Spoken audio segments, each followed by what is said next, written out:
Hi everyone, welcome back to Sydney and Starlet, and if you are new here, welcome, enjoy the videos. So today, me and Sydney are going to be reading Disney Planes. So let's begin.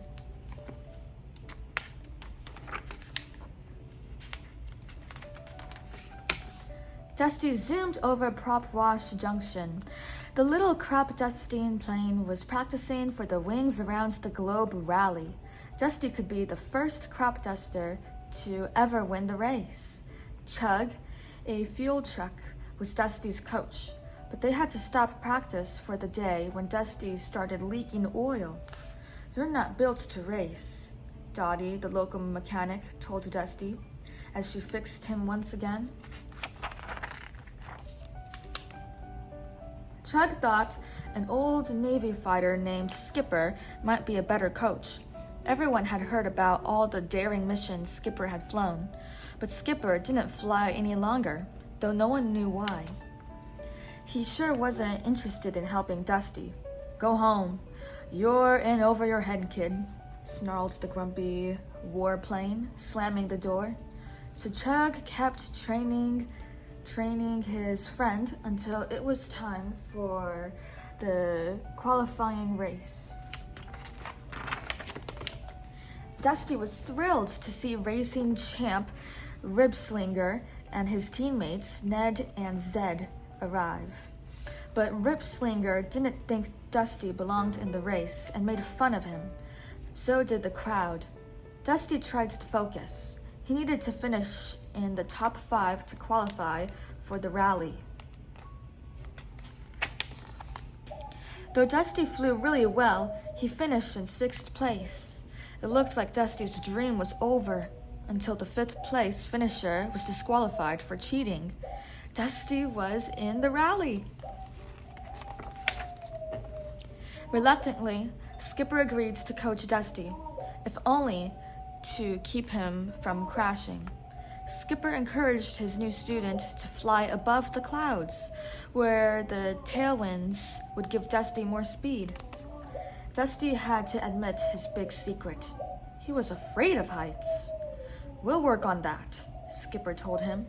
Because Dusty wouldn't fly high, Skipper had him race against the shadow of a very fast plane that passed over Prop Wash Junction every day. After lots of practice, Dusty could finally beat it. Soon it was time for the rally. Dusty flew to New York and met the other racers. Most weren't very friendly. "Every plane for himself," Bulldog, the British champion, informed Dusty. Finally, the race began. The racers took off for Iceland, the first leg of the rally. While the others flew high above the clouds, Dusty flew low and almost hit an iceberg. He arrived, shivering, hours after everyone else. "You've got to try to fly higher," Skipper advised when Dusty called on the radio. During the next leg of the race, Bulldog leaked oil and couldn't see. Dusty helped him land safely in Germany, even though it meant Dusty was in last place again. Bulldog was very grateful. Later, the racers gathered at the local oil hall. A German car rolled up to Dusty and thanked him for showing what little planes could do. Then the car transformed himself into a plane. He suggested Dusty make a change too. So Dusty had his heavy crop dusting gear removed. He felt like a new plane. Dusty flew like a new plane too. In the 3rd leg, he passed one racer after another in the mountains. The agile little plane was good at flying low and going around obstacles. When Dusty landed in India, reporters surrounded him. Ripslinger wasn't happy about that. The reporter asked Dusty where he learned how to race. "From my coach, Skipper," answered Dusty. "He's a great instructor and a great friend." Back home, Skipper watched Dusty on TV. The warplane decided to try to fly. Out on the runway, Skipper started his engine, took a deep breath, and shut himself down again. He just couldn't do it. The next leg of the race went through the Himalayan mountains to Nepal. Dusty was afraid to fly over the mountains. A racer from India suggested that Dusty follow train tracks through a valley instead. Dusty took her advice, but the train tracks disappeared into a tunnel. Dusty flew in and nearly crashed into the train. But when Dusty landed, he was in first place. Later, Dusty realized that he had been tricked. The racer from India was helping Ripslinger try to knock Dusty out of the race. By now, Dusty had become the star of the rally. Millions of working vehicles all over the world were cheering him on as he flew the next leg to China. From China, the racers soared over the Pacific Ocean, heading for Mexico. Most climbed above the clouds, but Dusty stayed low. Suddenly, Zed sneaked up and broke off Dusty's antenna. Without it, Dusty quickly flew off course. Two Navy fighters pulled up beside him just as Dusty was running out of fuel. They told him to follow them to their aircraft carrier. It was Skipper's old ship. On board, Dusty found Skipper's photo. Only one mission was listed underneath it. Dusty was confused.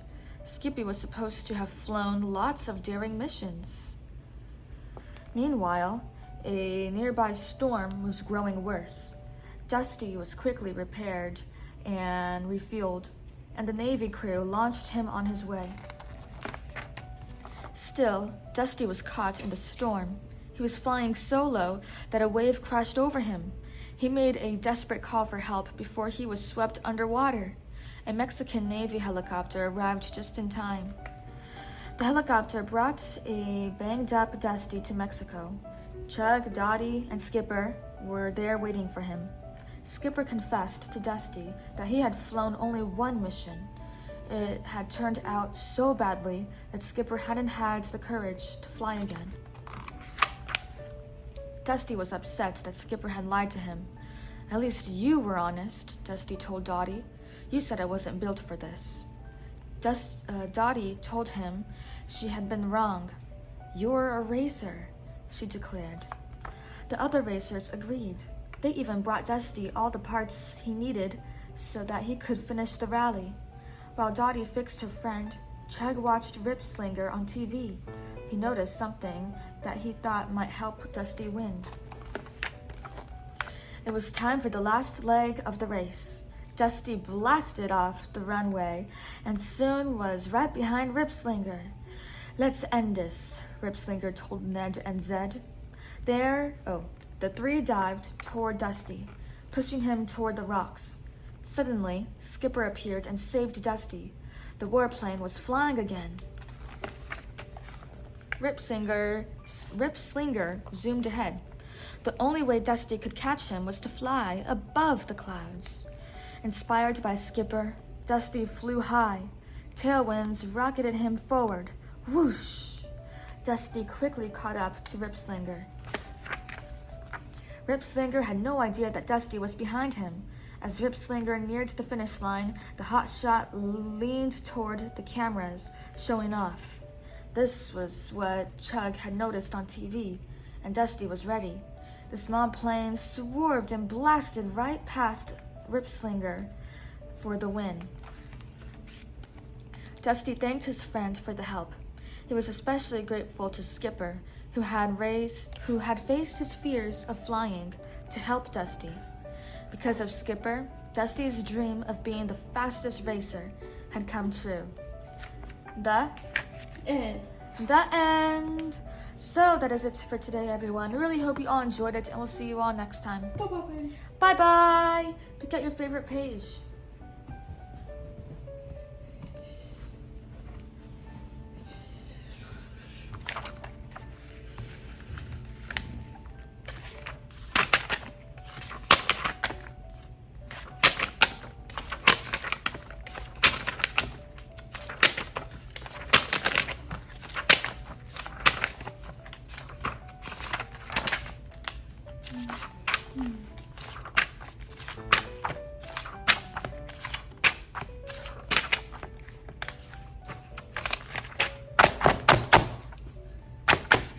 Who's your favorite character?